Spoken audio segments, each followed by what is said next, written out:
बिस्मिल्लाहिर्रहमानिर्रहीम। अस्सलाम वालेकुम। Welcome to the farm fit. Anaemia यानी कि खून की कमी। आज हम बात करेंगे खून की कमी के बारे में। कई लोगों को आजकल आपने अपने इर्द गिर्द देखा होगा कि खून की बहुत ज़्यादा कमी होती है, यानी कि अनीमिया का इशू होता है। अनीमिया के इशू की वजह से बहुत सी बीमारियां आपको लग जाती हैं, बहुत से वायरसेस जो हैं वो आपको पकड़ लेते हैं। तो अनीमिया जो है, अनीमिया की बीमारी ये आम आजकल बहुत ज़्यादा पाई जा रही है। अगर मर्दों में हम देखें तो इसका जो लेवल है वो 13.5 से नीचे अगर होगा तो अनीमिया की कमी है। अगर लेडीज़ में देखें तो 12 से नीचे होगा तो अनीमिया उनको है, यानी कि खून की उनमें कमी है। अब अगर तो मेल हो या फीमेल हो या बच्चे हों, इन तीनों में जिसको भी ये अनीमिया का इशू हो तो बहुत से मसले होते हैं, जिसमें मेन जो है वो आपका डाइजेस्टिव सिस्टम है वो ख़राब हो जाता है। आपको यूरिक एसिड का इशू हो सकता है। आपका जो है स्किन में पिंपल्स, आपकी स्किन ख़राब हो जाती है। इसके अलावा डिप्रेशन, लेज़ीनेस, थकावट ये बहुत ज़्यादा आपको फ़ील होती है। इसके अलावा जो मेन इशू आता है वो आता है मोटापा।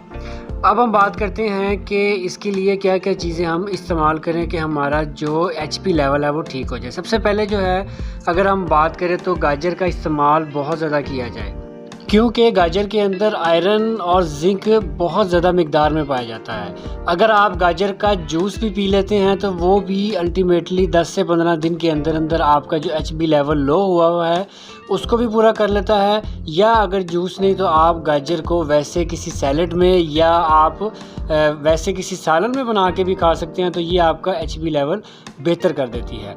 गाजर के बाद जो दूसरे नंबर पे चीज़ आती है वो आते हैं टमाटर।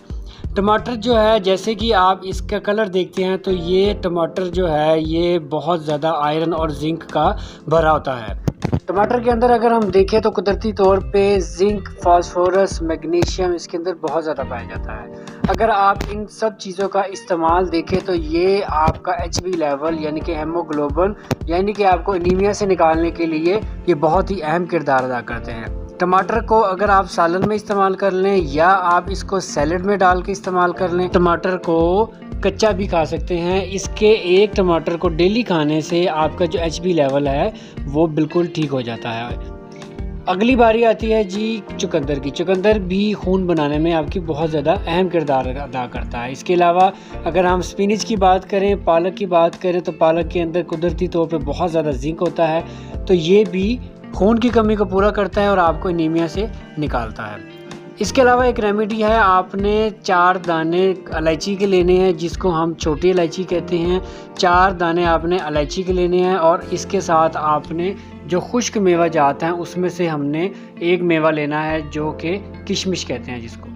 किशमिश आपने जो है 10 ग्राम के करीब किशमिश आपने लेनी है एक प्याली में, और साथ आपने खुश्क खुबानी जिसको कहते हैं। खुबानी जो है वो एक फल भी है, लेकिन आपको किसी पंसार से या किसी ड्राई फ्रूट की जो दुकान है वहाँ से आपको खुश्क खुबानी वो मिल जाएगी। आपने खुश्क खुबानी लेनी है और साथ में आपने लेने हैं पुदीने के पत्ते। पुदीने के पत्ते को आप वैसे भी इस्तेमाल कर सकते हैं। अगर आप अकेला पुदीने का पत्ता भी सुबह शाम खाते हैं तो तब भी आपकी जो एनीमिया का इशू है उसको भी हल होता है। लेकिन मैं जो आपको एक चीज़ बता रहा हूँ वो 3 चीज़ें वो जो मैंने आपको पहले बताई, और चौथी आपने पुदीने के पत्ते।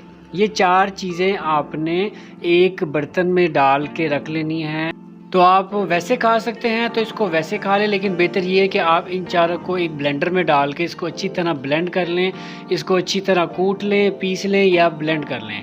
ब्लेंड करने के बाद आपके पास जो एक मिक्सचर बनेगा, उस मिक्सचर का एक बड़ा चम्मच यानी कि 1 टेबल स्पून आपने सुबह निहार मुंह यानी कि खाली पेट आपने 1 कप नीम गर्म दूध के साथ आपने इसको डेली यूज़ करना है। ठीक है जी, आप दोबारा नोट कर लें कि सुबह निहार मुंह 1 चम्मच आपने इस लिक्विड का, इस मटेरियल का, साथ में आपने 1 कप दूध का पीना है। ये आपने 8 से 10 दिन पीना है। इंशाल्लाह ताला आपके जो भी एनीमिया का इशू है वो ख़त्म हो जाएगा। तो उम्मीद करता हूँ वीडियो पसंद आई होगी। अगर पसंद आए तो लाइक और शेयर ज़रूर करिएगा। अपना ख्याल रखिएगा। Thanks for watching. अल्लाह हाफिज़।